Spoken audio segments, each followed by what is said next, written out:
Wow, okay, so new setup as you can see, new couch, same orange curtains.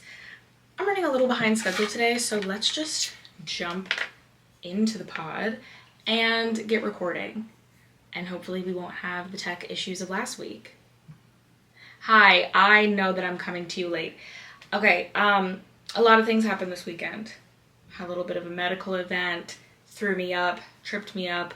Of course, work comes first. So now we're here. I'm recording a little late, but it's fine. Everyone's happy. And I thought I would kick off with some celebrity gossip, but also the broader implications of what that means for us all. So if you have not been following what's going on between Halle Bailey, who's a singer, actress, probably best known for the duo that she's in with her sister, Chloe Bailey, and also starring as the live action Ariel in Disney's recent, what's the movie? Readaptation? I think the word is readaptation, but that doesn't feel right, of The Little Mermaid. Anyway, just to give you some background so that you can follow where we're going with this, DDG is a YouTube streamer. If you've never heard of him, that's fine. I didn't hear of him either until he got with Halle. But he is a YouTuber who started a romantic relationship with Halle Bailey. She got pregnant sometime while promoting The Little Mermaid. They gave birth to a son that they have joint custody of. They have joint custody because sometime within the past 6 months they officially called it quits, although the press has been saying that they've been on and off for a while. So DDG, as a streamer, just recently this week took to his stream and decided to start publicly bemoaning the fact that Halle doesn't let him see their son. Specifically, he complains that he's not able to just go over there and take care of his son when he's sick, and he deliberately says the quiet part out loud, which is, I don't want to go through the court system. I want to take this to the internet because the internet is what I know best. And so people are finally calling out what's a long-time pattern of toxic behavior, public toxic behavior from DDG directed to Halle, specifically that he uses the internet as a weapon against her. He has a very large fan base, even if you've never heard of him, even if I've never heard of him. He commands millions of people across the internet, and he's very good at galvanizing and weaponizing that base against Halle. Other previous examples would be the fact that when she was filming The Little Mermaid, she obviously had to film some lovey-dovey scenes. Mind you, this is a Disney movie, so it was literally PG, with her co-star who played Prince Eric. And he publicly released little shots and shade at her that had people, starting up a public conversation with Halle as the face of it, of whether or not it was disrespectful to be an actress in a public relationship. Obviously that's stupid. People have been doing that since the beginning of time. But he really uses the internet in a way that I think has repercussions for the average person, right? He is attempting to get the entire internet on his side. And if not the entire internet, let's be real, because this is a man who does social media for a living, so he very clearly understands how the web works and also how, he will be perceived. I don't think he expects everyone to get on his side. I just think he knows that, his very loyal, very parasocial, very rabid fan base will be extremely invested in monitoring what goes on and sort of coming for Halle and her comments, essentially harassing her on social media so that she can no longer be online, to help DDG get his way and get the joint custody of their child. Again, he could go to court and have this solved legally. They're both people with significant means, although she's definitely wealthier than he is, but he's still a celebrity, and don't underestimate how much these mega streamers and influencers are making. He has the money to go to court. He's simply not choosing to. But it had me thinking about one of my favorite topics that we've talked about on the podcast before, and that's the way that people utilize internet fan bases to continue to abuse their partners. I talked about this when talking about Johnny Depp, and his, prolonged abuse of Amber Heard, that even when she got away from him, he not only brought that lawsuit, but then he hired a right-wing firm to, if you did the required reading, you already know what I'm talking about, but he hired a right-wing PR firm to engage in social media attacks against Amber, which in turn facilitated all these jokes and all these other public attacks so he could get the public to carry out his abuse. I've talked about this with Tory Lanez and Megan Thee Stallion, and how when the court restricted him from coming around Meghan, then he began to use his fan base and music opportunities, people in the industry, to continue to still let her know that he could have contact. It's a form of psychological manipulation. I think it constitutes as torture, but what do I know, against the victim. And the way that this is becoming extremely popular, you might think that this is only something that can happen among celebrities or amongst the rich and powerful, because for a very long time you had to be powerful to manipulate public opinion against one person, right? On the macro, this would be, a politician wielding public sentiment against a certain marginalized group, or a celebrity, utilizing their power against someone else in their industry. Think about Harvey Weinstein, for the women who rejected his advances, or he felt like, he didn't get what he wanted from them. Even women that he had assaulted, he would malign their reputations, tarnish their odds of getting certain roles, and really wielded his power as a very powerful producer, as one of the biggest producing companies in Hollywood, the Weinstein Company, to make sure that other people were ostracized. And he had other people do that on his behalf, right? Like, Harvey didn't have to make every call to get the message out that, like, Harvey Weinstein does not approve of this person and this person's not good to work with. He simply had people do it on his side. On a smaller level, that's someone in your community, whether it's church or on your campus, who's very popular and well-liked and wields a lot of social power, deciding to manipulate that power to get everyone to turn against one person, right? It's bullying. It's all the things that we talked about. But this is also something that the everyday person can take advantage of with the internet. So let's just go down the chain of social power and how the internet is sort of changing the ways that anyone can wield this. I think about the Jackie LaBonita situation probably once every couple months. If you don't know what I'm talking about, this is a piece of TikTok lore. So a social media influencer named Jackie LaBonita went to a baseball game, took pictures of herself, and behind her in some of the pictures, there are two girls who are sort of making fun of her. Now, the subtext that she didn't put out there is that very clearly these girls just, like, didn't want to be in the back of the picture, but they're doing, like, stupid little faces. I think at one point one of them flips them off, and they're essentially ruining her picture. She doesn't say anything to them in the moment. Instead, she uploads the footage and, like, the live, video that you take with, like, the... like iPhone, you can take live picture. Okay, you know what I'm talking about. Unless you have a Droid. I'm sorry. Oh, well, there goes my chances of getting a Samsung sponsorship. I'm joking. I couldn't do that because I would never use a Samsung. What was I saying? But she uploads that footage to the internet, and those girls get doxxed. They get harassed. People become incredibly nasty, incredibly negative to them. And she does nothing to mitigate it. She puts out a weak statement like days later. This is after, again, these girls' faces were in the video, so people had contacted their job, people were sending them death threats, rape threats. It got very serious, and she kind of does nothing. And people defended the behavior because they were like, mean girls need to be punished, mean girls need to be dealt with. There's a certain way that you have to address mean girls.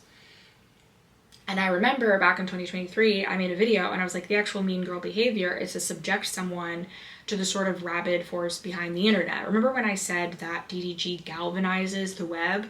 There is this phenomena where as long as you get enough people who are fanatic enough and who are willing to go to war over it, over whatever idea that you're pushing, that you are the victim of some sort of mean girl, so that means that everyone gets to take out their pent out aggression over being bullied in school against these two random girls who, again, weren't committing a crime or hurting anyone by simply making faces in the back of someone else's photo, especially when you consider that she had other photos or other videos at the time of her just going into public spaces and essentially doing photo shoots, and you can't expect the public to be okay with that. It's one thing if she had reserved a private space, but this is a public area like a like a baseball game.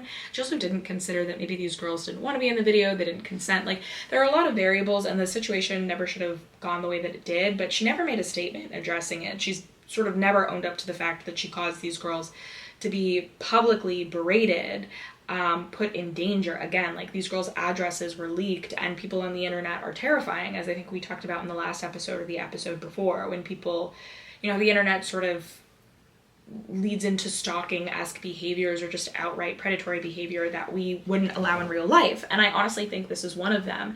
The idea that you cannot confront someone in the moment, but come back later with a mob mentality and subject two people to ill treatment. And a lot of people claimed that she didn't know what she was doing, but this was a girl who, at the time of the incident, and she got a lot more famous after it, had a couple 100,000 followers and who absolutely understood how the web worked and should have known better to put those girls' informations out there to solve her petty grievance, right? Another example, there's some girl on TikTok who runs like a child-free anti-marriage account. You know what I'm talking about. Like, you probably liked like one, you know, sort of like, oh, entitled parent story, and now there's this person on your For You page and all they can talk about is how much they hate kids. Which I think there's a difference between being like just simply knowing I don't want children for myself and deciding that you rabidly hate children, because, you know, I've talked about this before, but children are members of our society. They're not less deserving of respect because they're loud and they don't have developed brains and they don't know what's going on, so they have poor emotional control. You are the adult with emotional control in this instance, and you should learn to get a hold of yourself. But she runs one of these, you know, like anti-marriage, always talking about like the cons of being partnered, whatever. And some random lady on TikTok uploads her wedding registry. And on it, she has very typical items like a KitchenAid mixer, which for context is like $300 to $500, depending on the model that you get. A couple other big ticket expensive items that, again, are extremely common for a wedding registry. It is incredibly common to... Hold on, I am getting nervous that I may not have gotten all the footage. And I swear to God, if I just recorded 11 minutes of something and I can't hear it. So let's just extremely... Sorry, I was getting paranoid. That has happened before. I can't...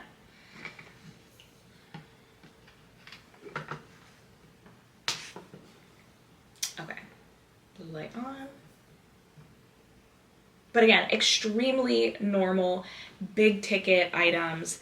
And she decides to take this random lady's wedding registry. Again, this lady has like less than a couple of thousand followers, like just someone who is the everyday TikTok user who's just on TikTok to absorb other people's content and occasionally participates in their own trend, but, you know, is not any sort of like presence.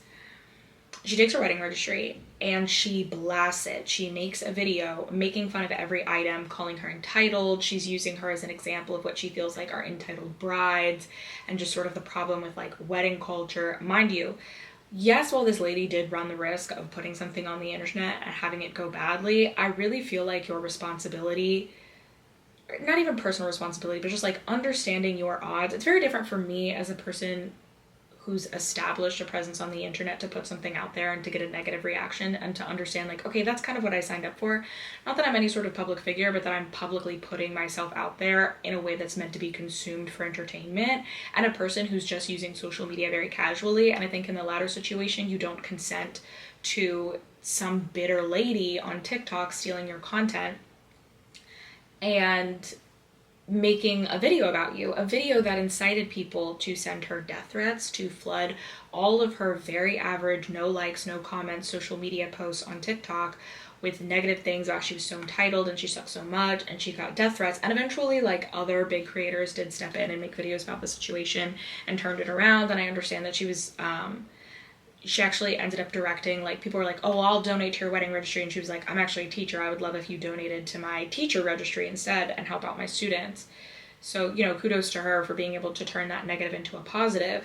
That was just a woman who just sort of took the resentments that some people have against, like, entitled parent, which I always think the entitled parent thing goes too far. I really think it's not that hard to separate yourself from, like, parent culture if you're not a parent and if you don't work with kids. But she took these people's everyday frustrations and made it extreme, and that's one thing that I think just really blossoms on the internet, like taking everyday little frustrations with like traffic or when you go to the grocery store and the self-checkout thing is awful, which just happened to me today, and turning it into these like broad proclamations against society that end up turning you very antisocial, like we've talked a lot about in season 2. But that's another example of kind of random people at the behest of creators and influencers who knew that they were using their audience against to exert powers over others. I know it's taken me like 10-15 minutes to get here, but this is also power that just the everyday individual with no platform holds. Think about every TikTok that's gone viral from a regular person, of someone just being like, hey, this is the story time of so-and-so stole my boyfriend, or, I'm in an interpersonal conflict with so-and-so. Here's my story time about the girl who left me in Vegas. And then the comments go and they find that person and they harass that person on their behalf. And I think that they're doing it on purpose. Yes, I do think there are people who don't understand how the internet works, who post something on the internet. But I think if you truly want advice and clarity on your situation, you can go to an anonymous forum like Reddit or the message boards that exist like Quora. You could find other methods instead of turning your camera on and putting your face and sort of naturally evoking sympathy because you're the narrator and you don't have to be reliable and people probably aren't going to be checking your story. And then getting an audience who's already sort of quick to want to draw blood. There's chum in the water, they're hungry to go against the person you're having an interpersonal conflict with in real life. And I think this happens all the time. It's very frightening. It's very weird that someone can essentially decide, like, I want to take our beef to the internet.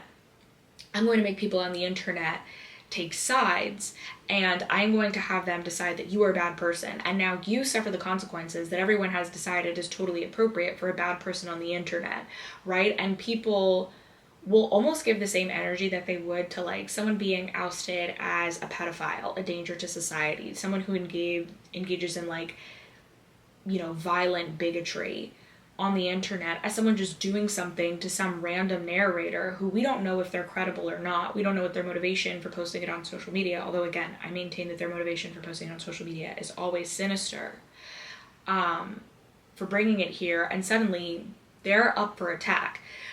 I think the democratization of like social manipulation, and that the internet has given everyone the ability to sort of weaponize the angry anonymous forces behind a keyboard, behind their phone screen, to go against someone else in a way that previously you couldn't access because you weren't a powerful person, you weren't a popular person in your community. Now you're just a person with a phone and a good story to tell, and if that story hits upon some like agreed upon social grievance, or even if it's just the topic of the month on TikTok or on Twitter, then everyone has decided to go after you personally. I care about celebrities because I think celebrity culture is a good, thermometer for the cultural temperature. And it's quite worrying that up until DDG overtly said it, nobody was clocking or not enough people were clocking the fact that he was going after Hallie in a very weird and disturbing way, and that this behavior is becoming more and more common. There's a young woman at a Southern university, and someone on her campus made up a rumor that she slept with her ex-boyfriend's dad.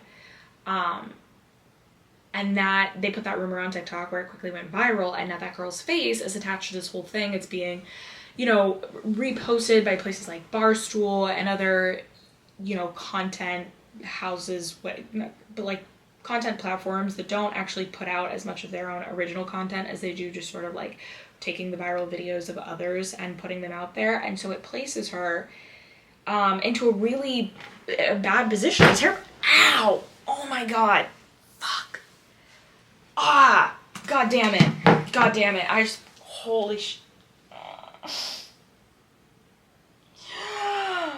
Oh, that hurt. Yep, that hurt.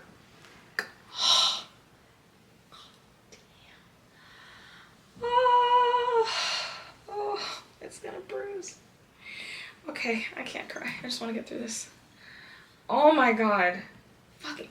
I just hit my knee off the desk. Oh my god.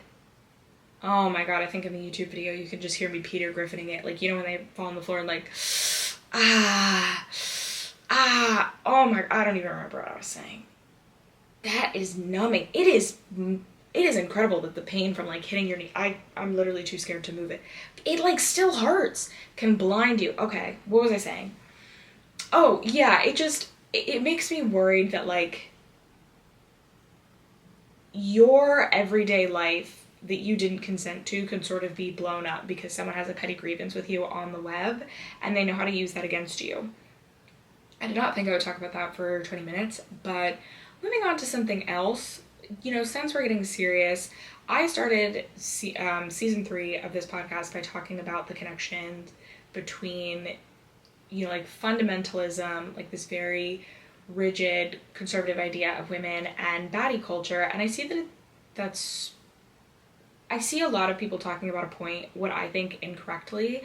So the clothing brand Pretty Little Thing, which was very notorious for it was a British company, but it shipped worldwide, but it was still fast fashion. It just, I don't know, branded itself as like a British company. You know what I mean? Or maybe you don't, and I didn't explain, in which case I don't know what to tell you. But it was a fast fashion company, and it made like Fashion Nova-esque clothes. Like, it really wasn't any different from Fashion Nova. Same kind of store, probably same kind of manufacturers. Very trendy. Usually people joked about it being BBL fashion, although to be fair, I do think you could find a variety of styles there. I never shopped there because my thing about fast fashion, and I know I talked about this in the fashion episode before, but certain types of really cheap fabrics, they just hold their scent, and it's really, really hard to get out of. Also, I don't like purchasing clothes just to repurchase them a year later.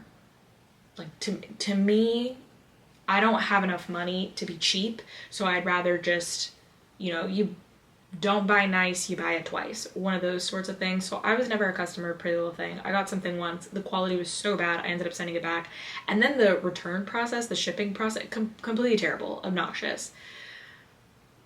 But they rebranded from having a lot of curvy, diverse models and making a lot of BBL fashion and that sort of like very much baddie, bad bitch aesthetic, to rebranding. Now their website predominantly features like thin models, majority white or light skinned, and the clothing is very conservative. I don't think the quality of the clothing has changed. Like, I don't think there is, a huge difference, but the price did increase, and they're trying to market themselves as like a more modest brand. And it's got people talking about how, baddie culture's out and this is a sign of fascism. And I want to just revisit the idea that actually baddie culture from the beginning was very conservative, and it is actually a natural evolution between, baddie aesthetics and these more traditional conservative aesthetics. And to be clear, I do think some people are overreacting. You just go look at the Pretty Little Thing website yourself.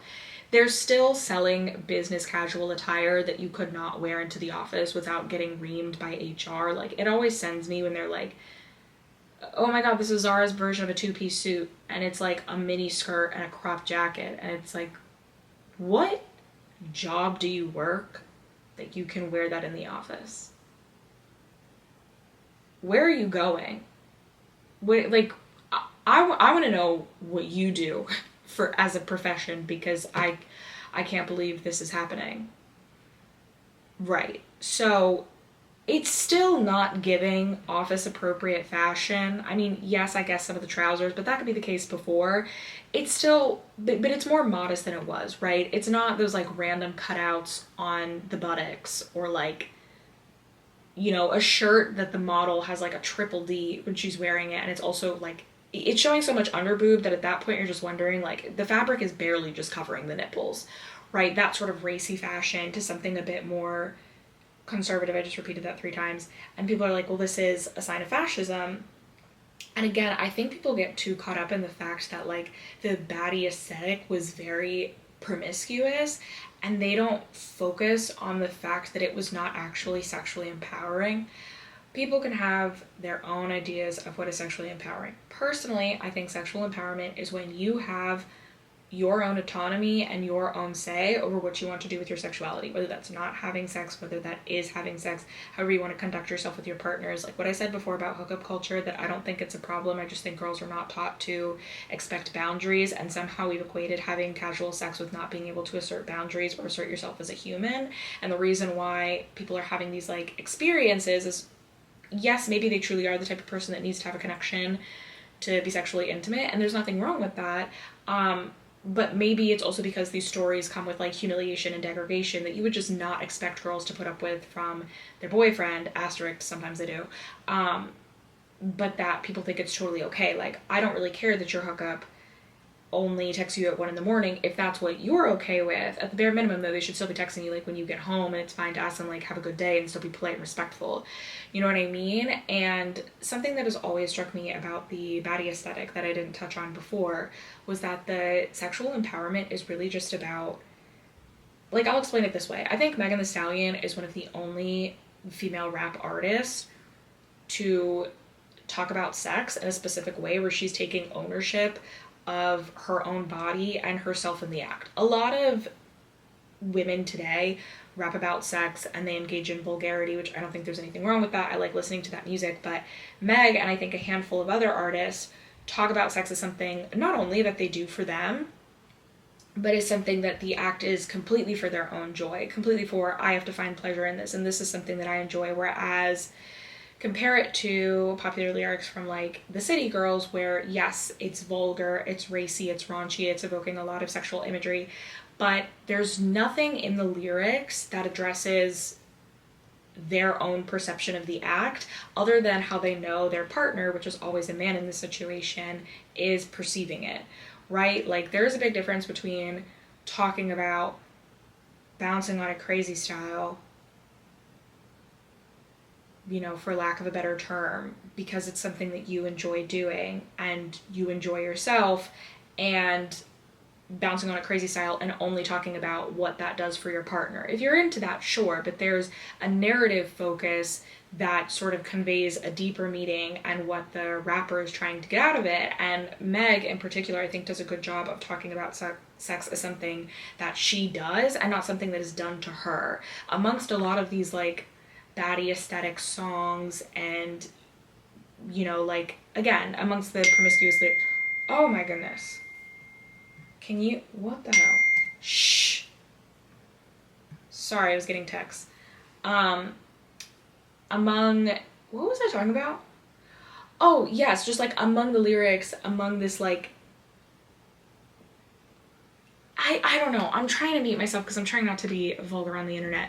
But you know what I'm saying, and it's always about how the other person perceives it, how the other person perceives their back shots or like their body, and not about their own feeling.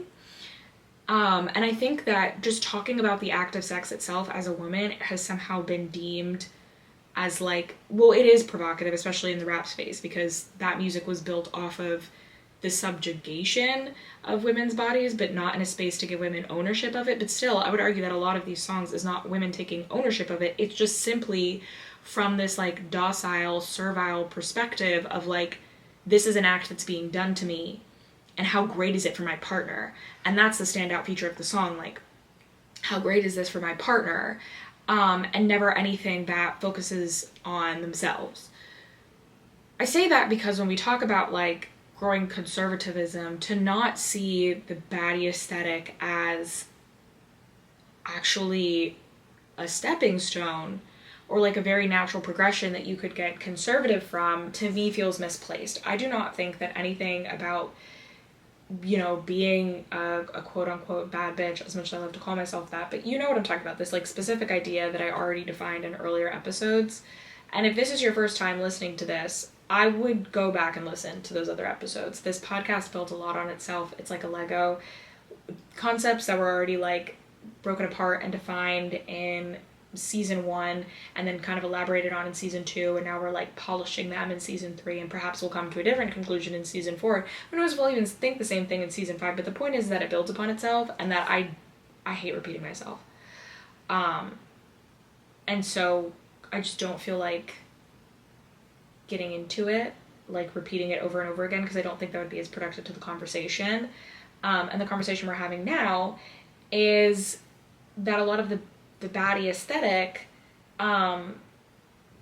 was always, again, about this submission to men, about this, you know, just saying put up and shut up in a way that still very much meets patriarchal ideals, even if you're not traditionally clothed or traditionally modest. But it was still quite conservative to believe that your place as a woman is still not an equal relation to a man's, even if you're just hemming up the part that has to be more sexually forward or sexually promiscuous, when we're not talking about sex in a way that actually gives you agency, and I would argue dignity, in the fact that even though it's coming from women narrators, female narrators, it's still not about them in a way that honestly I could close my eyes and it just sounds like something that a man would say about what he's doing to a woman. But again, simply from her perspective. I've never thought it was liberating. I've never thought it was some sort of like, you know, new wave of feminism that was going to liberate us all. It was just a very sexualized manifestation of what men wanted from women at the time, which was very exaggerated body features and an overtly sexual demeanor that still came along with completely acquiescing to their whims. That's why I love Megan Thee Stallion so much. Literally, my content creator Nate, like Hot Weird Girl, is an homage to Megan Thee Stallion because my life changed forever the first time I heard real hot girl shit. I was like, oh my god, me. But also the fact that she has agency when she talks about it. I think in particular that's why her music makes me mad. I'm not going to act like every female rapper is embraced and beloved, but it is very telling what about women's music pisses people off more than others, right? It's kind of like this idea of, no, that's too bold. So there are certain things, like, I could never truly fully explain the performative backshots thing, which I understand has been trending on Twitter. And I want you to know that my heart drops through my anus to the floor, straight to hell, every time that I'm posted on Twitter. Because they don't get it. People on TikTok barely get it. They do not get it. You guys get it, though, which I appreciate. I appreciate that immensely. But especially in the times, like, things get more serious and as the world continues to evolve in a direction that we need to fight, I think it's important to start calling out, like, shallow analyses.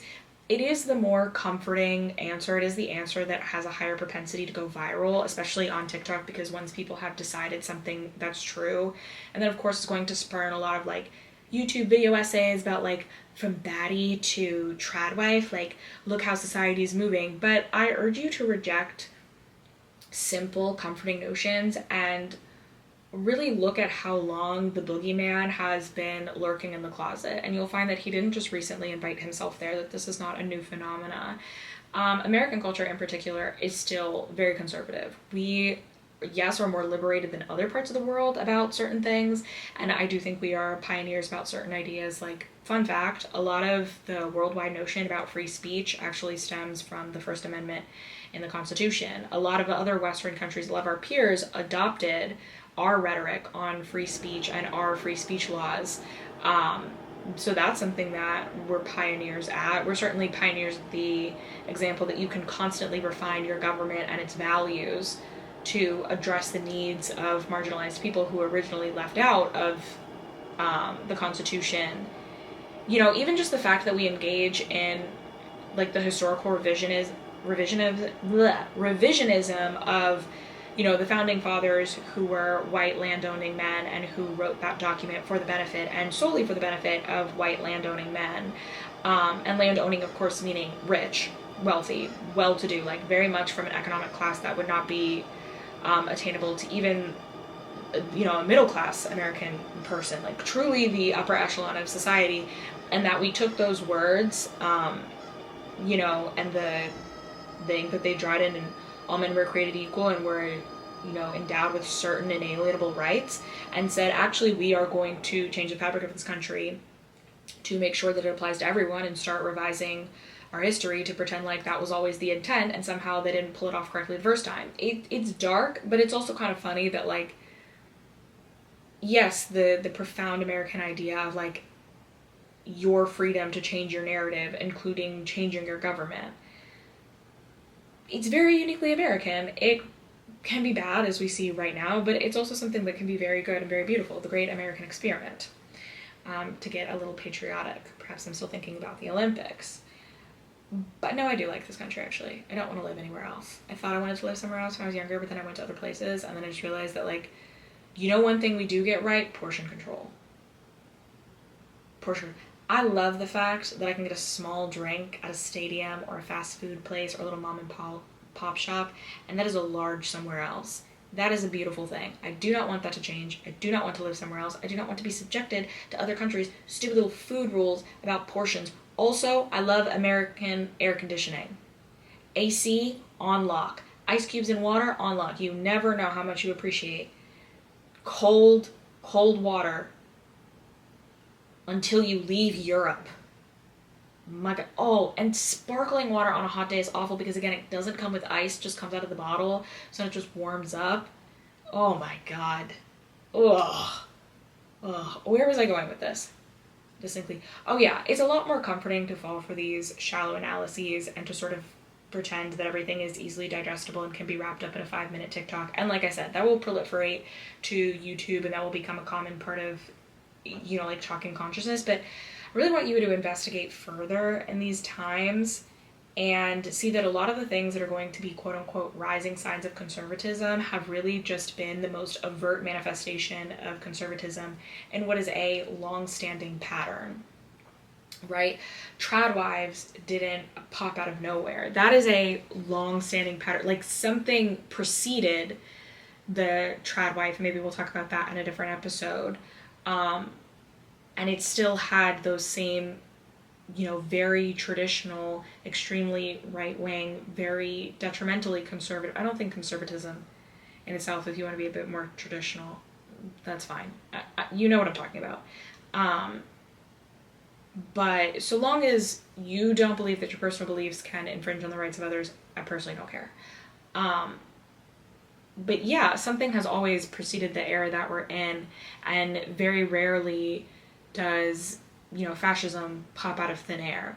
I think it's the same kind of shallow take, just another thing to take aim at while I'm, out here batting, is this idea that like certain influencers are just turning conservative because that's the culture now. To be clear, I'm sure that's true in some instances, and it's not worth mentioning these, particular like lifestyle influencers on YouTube and TikTok, other than to say, I think it is a bit ridiculous to expect people from deeply conservative cultures to not turn back to their culture once they're in their mid-20s. I think if you only think about very conservative, very fundamental, very traditional cultures in the sense that you're thinking about like women in long denim pilgrim skirts or like men with a particular type of facial hair, or sort of old school garb, you're doing yourself a disservice, because one thing that conservative cultures have in common is that, with the exception of the most like regimented culty ones, they tend to have a period where their young people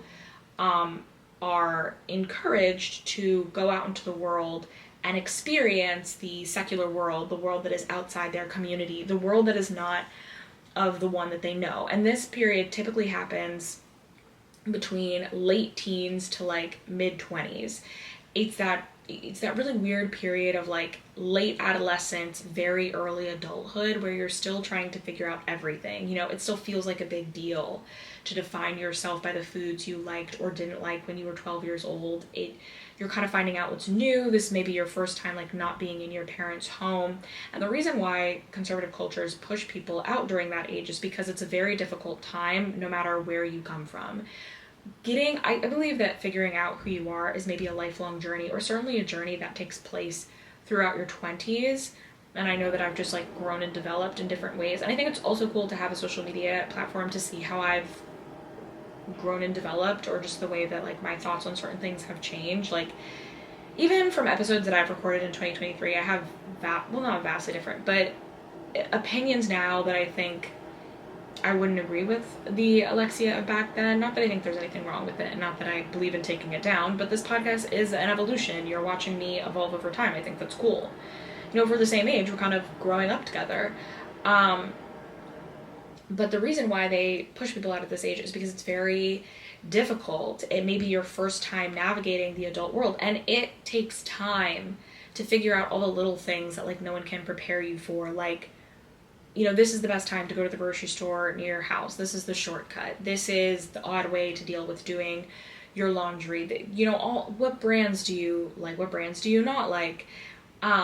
It's just a very challenging time. And these cultures will push their young people out during this time because the intensity and the difficulty of the outside world, and by outside I just mean the world that is not their conservative community that they come from, will end up pushing them back into the fold of the culture. The reason why you keep seeing a lot of influencers who come from, perhaps the African diaspora, and this is not like a shade to African culture, but they tend to be very conservative. Like a Nigerian woman who's never expressed any interest in unpacking or really assessing the ways that like her upbringing may have, maybe more conservative than most, maybe not be something she wants to do. Enjoying a period of like freedom and being loose and being out there and being fun, and then deciding to start thinking about marriage and traditional roles when she turns 25, 26 is not very shocking.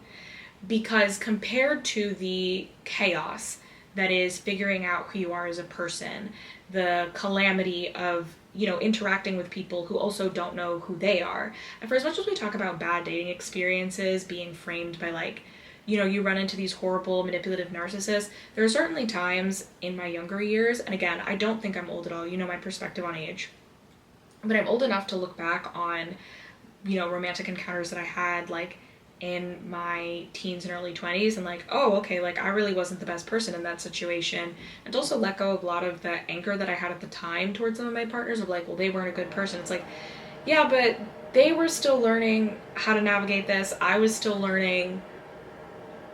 In hindsight, is something that you can carry like a lifelong grudge over. Is it really worth it? I don't know. So the chaos of interacting with people who are also going through the same things you do, and that impacts their behavior and manifests very weirdly. Traditional roles, traditional ideas, pre-prescribed roles that are very easy to slip into. Yes, they may not be fulfilling, and yes, you may come to regret that decision down the line, but they offer a sense of safety and security that you are guaranteed to have in comparison to the messiness of the outside world, right? The messiness of trying to determine who you are and your boundaries and what your role going to be in life, when you could just go back to your conservative culture and somebody's already done the work of telling you who you are, and you already know what your life is going to look like, and you're going to follow a social script. And that can be very comforting, very inviting. I talked about this before, I think a lot in season 1 when I was talking about like femininity content and stuff, and how we are just going to see a rise in femininity, content as the economy worsens, as things with dating worsen. And if you've done the required reading, then you already know like the issues that are happening with young men and young women when it comes to dating, and you're going to see more people fall into these traditional habits and perspectives. And it's because it offers them a safety and security, and it takes away the burden and the work of having to figure out truly who and what they are, because again, just to repeat it a second time, it's already been done for them. Yes, it's easier to say like all of these influencers are turning, to embrace the current like political reality. And I do think that's true in some cases, but I think that this is not the time to be making broad sweeping generalizations, but to rather look by things on a case-by-case basis, or to at least consider a bunch of cases at once.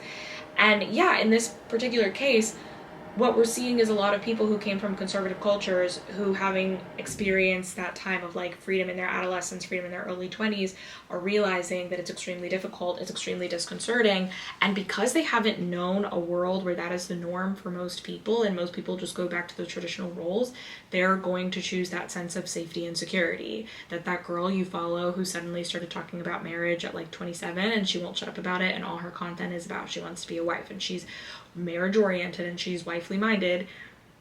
Listen to more about what she says about her family and her upbringing, and realize that like that was probably always her destiny. Because the other component that doesn't get talked enough about this is it's incredibly hard to walk away from everything that you've known. It is easier said than done to say like, you know what, I'm going to wash my hands clean of this way that I grew up.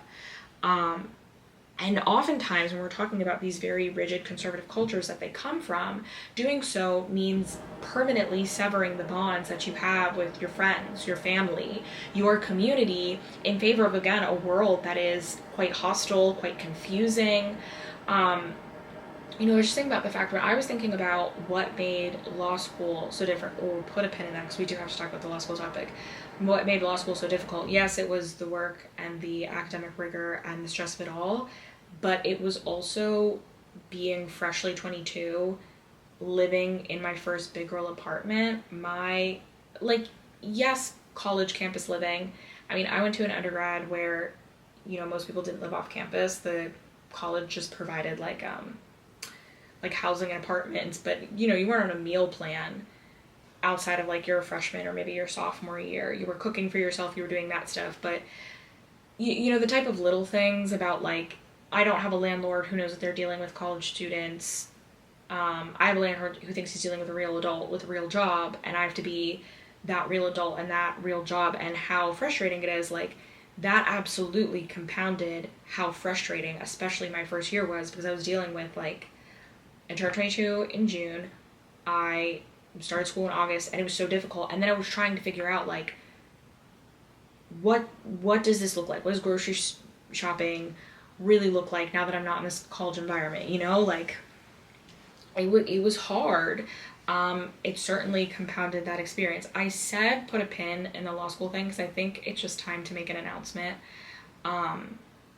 I think I've said this. No, I know I've said this on live streams before, but I've never actually concretely put it into like video footage, whether on TikTok or on my podcast or now YouTube. If you're watching this on YouTube, hi. In a way that it can exist in perpetuity. Please stop messaging me for advice about how to go to law school. I feel bad saying it because I do take very seriously the feedback that I get from you guys. One thing that I've been very fortunate to experience and extremely blessed is that being able to touch people with their I'm not gonna like, toot my own horn too much and like share the stories, but people who have in some way like gone back to pursue their education because they heard my advice on like how important it is to obtain your college degree as a woman, or made certain life choices because of my advice, or pursued certain avenues, or just changed their way of thinking. And that means a lot to me, more than I can express in words. Oftentimes those messages make me very emotional, and so it does mean a lot to me when anyone takes time out of their day to reach out and ask me for something, even if though I've made it clear that like I really just don't feel comfortable giving advice. But specifically on the law school thing, it just kind of ends up making me feel bad because I do take seriously and I do appreciate I think the respect that you have to have for me to want my perspective. At the same time though, and this is, if you've ever asked me, you already know what or you didn't know that I had written it a long time ago and that I keep copying and pasting it to people. But just the general advice of like, hey, I just really don't feel comfortable like advising individuals. I would say that it's not something you go into unless you're 100% sure. But it is not fun to get those messages for a variety of reasons. Like, one, I love my job. I feel very fortunate to have it and I like what I do. But still, I don't want to come home from a long day's work and think about work. Right? Two, some of the questions are like,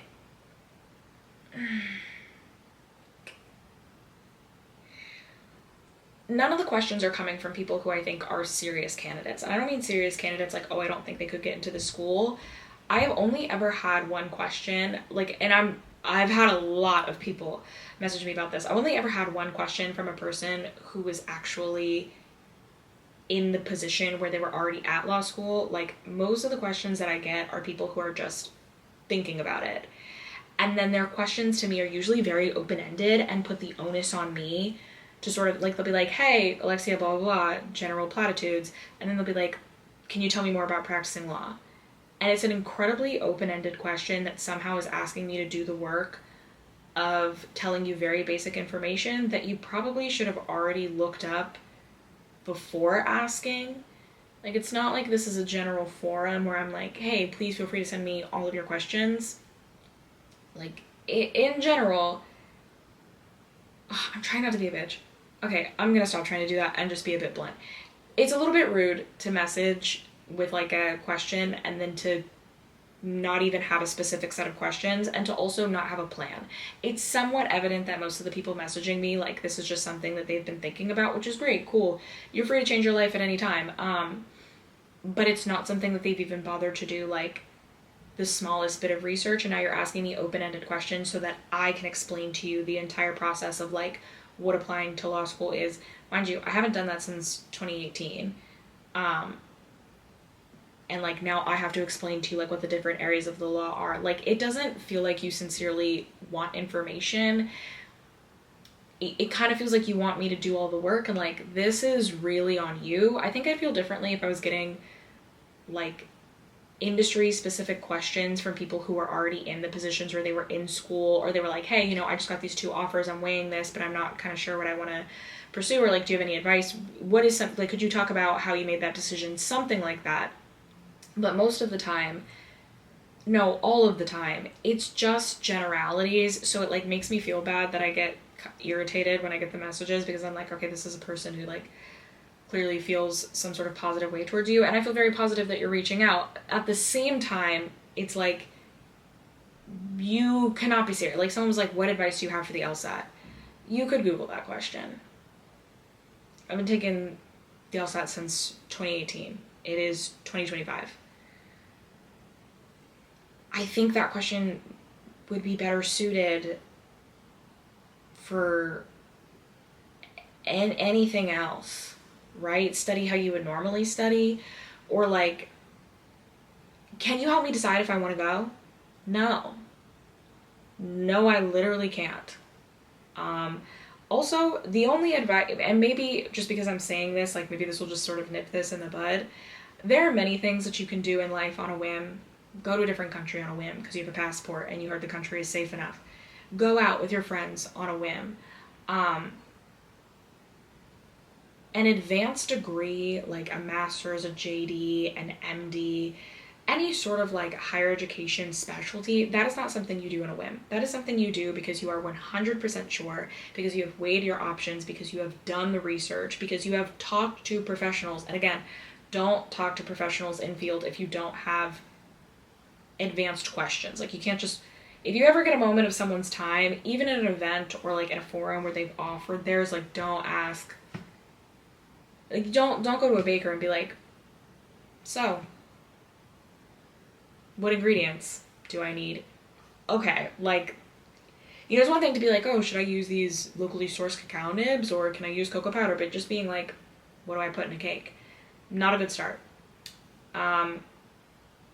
Yeah, it's not something you do unless you are 100% certain, and you are aware of the risks and reward, and you are ready to invest 3 years, not only financially, but emotionally. 3 years of your, there's 3 entire years of your life that you could be doing something else, so make sure you really want to do it. You should be sure about it. Yeah, I had to get that off my chest because for some reason I'm really getting an influx, and, like, I saw my 10th DM yesterday and I was like, I cannot do this. Like, 10th DM in a week. Not overall, like 10th DM in a week. Please don't. Thank you. Sorry to be mean. Kills me to say it to you. I do, again, I appreciate, like, the position that I must occupy in your brain, but at the same time, like, I really don't want to. Also, I'm not a patient person. I think that should have been clear at, like, multiple points in the podcast. So, like, I don't have the patience to, like, walk you through it or keep saying this individually. Like, hopefully we all know. Okay, sorry for the little bitchy interlude. Back to what I was saying, like, the pin in law school and how it's hard to bounce back from conservative cultures, and that's why they're putting them out there. So back to what I was saying, the idea of the boogeyman, and just not thinking that this is a random monster out there, but really challenge yourself to think about the steps that were taken to get to this particular place in our culture. And to know that progressivism acts the same way, right? A society that hostilely believed that certain people weren't people based on the color of their skin or their sexuality, like, didn't just one day wake up and take these extreme actions of, like, you know, extreme in the context of we're going to treat them as human. Like, there were little progressive steps along the way too. So just because something is going in one direction for now doesn't mean that's permanent. This is almost an hour-long episode, so I think this is a good place to stop. I hope the length of the episode makes up for the fact that it's coming out a little late. I hope you have a good night and a good week. Stay safe, have fun, have a great St. Patty's Day. Shout out to Irish people. Shout out to Irish bread. Shout out to leprechauns. Wish they were real. Okay, love you. Bye. And that's all, folks. I'll see you next week.